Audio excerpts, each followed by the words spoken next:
Welcome back in English class. बच्चों, आज हम अ लेटर टू गॉड जिसका कुछ पार्ट हम पहली वर्कशीट में पढ़ चुके हैं उसी को कंटिन्यू करेंगे।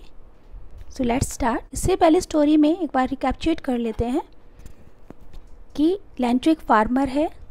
इस साल उसकी फ़सल अच्छी हुई है और उसकी फ़सल को थोड़ी सी बारिश की ज़रूरत है और बारिश हो भी जाती है, लेकिन अचानक वो बारिश हेल स्टॉर्म में कन्वर्ट हो जाती है, जिसकी वजह से उसकी सारी फसल नष्ट हो जाती है और कुछ भी शेष नहीं बचता, जिसकी वजह से लेंचो बहुत सैड फील करता है। The hell storm destroyed the crop and left nothing. ओलावृष्टि ने उसकी सारी फसल को नष्ट कर दिया, अब कुछ भी नहीं बचा। That's what they say, no one dies of hunger. अब वो कहता है कि इसीलिए वो कहते हैं कि कोई भी भूख से नहीं मरता। All through the night Lencho thought only of his one hope, the help of God, whose eyes as he had been instructed see everything, even what is deep in one's conscience. पूरी रात Lencho इसी बात को लेकर सोचता रहा कि उसकी सिर्फ एक ही उम्मीद है, वो उम्मीद है द हेल्प ऑफ गॉड, ईश्वर की मदद, जिसकी आँखें, जैसा कि उसे बचपन से ही बताया गया था कि उसकी आँखें सब कुछ देखती हैं, यहाँ तक कि किसी के दिल में क्या छुपा है, उसके अंतरात्मा में क्या छुपा है, वो उसको भी देख सकती है। Lencho was an ox of a man working like an animal in the fields, but still he knew how to write. Lencho एक बहुत ही हार्ड वर्कर फार्मर था, जानवर की तरह खेतों में काम करता था, जिसको हम कहावत है ना, कोहलू के बैल की तरह काम करना, लेकिन बावजूद इसके वो लिखना जानता था। He decided to write a letter to God to seek his help. इसलिए उसने ये निर्णय लिया कि क्यों ना वो गॉड को लेटर लिखे कि वो उसकी मदद करे। He wrote to God on to envelope. उसने एनवेलप के ऊपर टू गॉड लिखा, यानी जो उसने एड्रेस लिखा उसमें लिखा to God. Put the letter inside, और जो लेटर उसने लिखा था वो उसने उस लेटर को उस एनवेलप में डाला। एंड स्टिल ट्रबल्ड, अभी थोड़ा सा परेशान होते हुए, वेंट टू टाउन, वो शहर गया। At the post office he placed a stamp on the letter. Post office में जाकर उसने उस लेटर पर एक स्टैम्प लगाई and dropped it into the mail box, और उसे मेल बॉक्स में डाल दिया। The postmaster, a fat amiable fellow, also broke out laughing. Postmaster देखने में कैसा है? अ फैट, एक मोटा, एमिएबल, एमिएबल का मतलब होता है खुश मिजाज व्यक्ति। ऑल्सो ब्रोक आउट लाफिंग, वो भी जोर से हंस पड़ा। जब उसने उस लेटर को देखा तो उसे जोर से हंसी आ गई।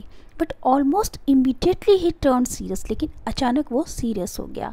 And tapping the letter on his desk, उस लेटर को डेस्क पर रखते हुए कमेंटेड, उसने कहा, what faith, I wish I had the faith of a man who wrote this letter. कितना विश्वास है, काश इतना विश्वास, उस आदमी जैसा विश्वास मेरा भी भगवान में होता जिसने ये पत्र लिखा है। Starting up a correspondence with God, बताओ, ईश्वर के साथ ही पत्र व्यवहार शुरू कर दिया। So in order not to shake the writer's faith in God, अब क्योंकि वो नहीं चाहता था कि जो राइटर है, यानी जो जिसने ये पत्र लिखा है, यानी कौन? लेंचो की जो आस्था है भगवान में, वो जो उसका विश्वास है, वो कहीं ब्रेक हो, वो नहीं चाहता था, नहीं तोड़ना चाहता था उसकी आस्था को।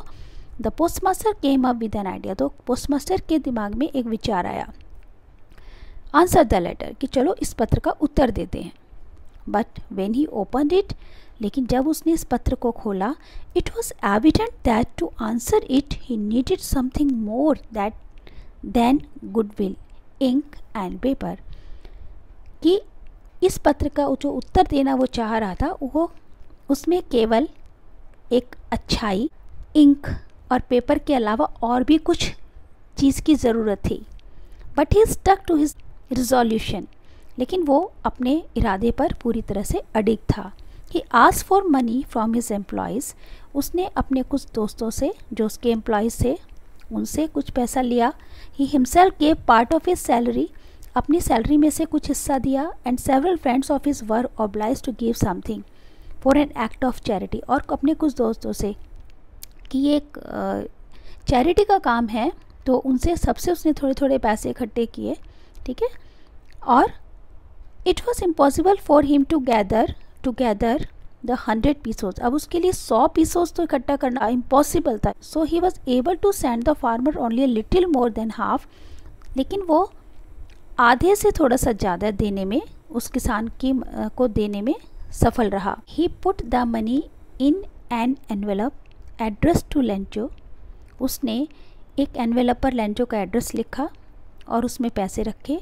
And with it a letter containing only a single word, और उसके साथ उसमें एक लेटर लिखा जिस पर सिर्फ एक वर्ड लिखा हुआ था एज ए सिग्नेचर, गॉड। अब जो कुछ आपने पढ़ा है उसी के बेस पर आपसे कुछ कॉम्प्रहेंसिव क्वेश्चंस पूछे गए हैं। तो पहला क्वेश्चन है, हु और what did Lencho have faith in, यानी लेंचो किस पर भरोसा करता था। तो आंसर क्या है, the Lencho had faith in God. Whom did Lencho write a letter to, Lencho ने किसको पत्र लिखा था, Lencho wrote a letter to God. What kind of a person was a postmaster, postmaster किस तरीके का व्यक्ति था, he was a kind and amiable person. How did the postmaster help Lencho, कैसे उसने पोस्टमास्टर ने लेंचो की हेल्प की, by sending him 70 pesos. The metaphor used in the passage an ox of a man means, ये जो इसमें metaphor use किया गया है N ox of a man का मतलब क्या है। तो ऑप्शन दिए गए हैं आपको, Lencho was an idle person, और सेकंड ऑप्शन है Lencho was very hard working person. इसका आंसर है Lencho was very hard working person.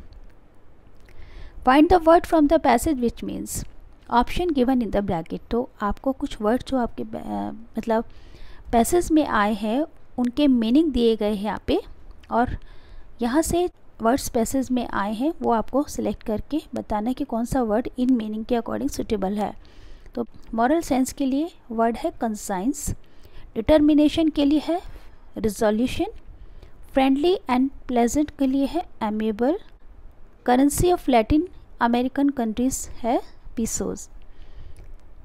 Next question है, notice how the word hope is use in these sentences from the story. In sentences में hope का use किस तरह से किया गया है। First is I hope it passes quickly, या फिर इट किसके लिए यूज़ किया गया, द हेल स्टॉर्म के लिए। सेकेंड है there was a single hope help from God. तो in the first example hope is a verb which means you wish for something to happen, यानी यहाँ पर होप जो है वो एज ए वर्ब यूज़ किया गया है। In the second example it is a noun meaning a chance for something to happen, और यहाँ पर सेकेंड में है जो सेकेंड सेंटेंस है यहाँ पर जो होप है वो noun as a noun use किया गया है।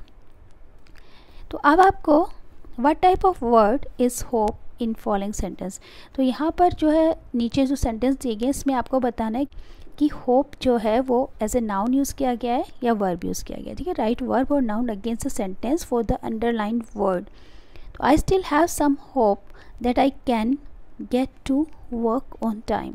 तो आपको बताना है यहाँ पर होप कैसे यूज़ किया गया है, यहाँ पर होप है नाउन की तरह यूज़ किया गया है। सेकेंड सेंटेंस में देखेंगे यहाँ पर होपिंग वर्ड जो है वो एज ए वर्ब यूज़ किया गया है। Lencho never gave up hope, यहाँ पर होप वर्ड जो है वो एज ए नाउन यूज़ किया गया है। Our children are our greatest hope for the future, यहाँ पर भी होप जो है वो नाउन की तरह यूज़ किया गया है। I hope everyone likes this exercise, यहाँ पर होप जो है वो एज ए वर्ब यूज़ किया गया है। आपसे जो क्वेश्चंस पूछे गए हैं इनके आंसर्स आपको 20 to 30 वर्ड्स में देने होते हैं। तो ये आंसर्स आपको आगे दिए गए हैं, आज से आप इनको समझ सकते हैं। आई होप कि आपको ये वर्कशीट अच्छे से समझ आ गई होगी। इसी के साथ हमारी क्लास समाप्त होती है। See you in the next class. Till then stay home, stay safe. Thank you. Have a nice day.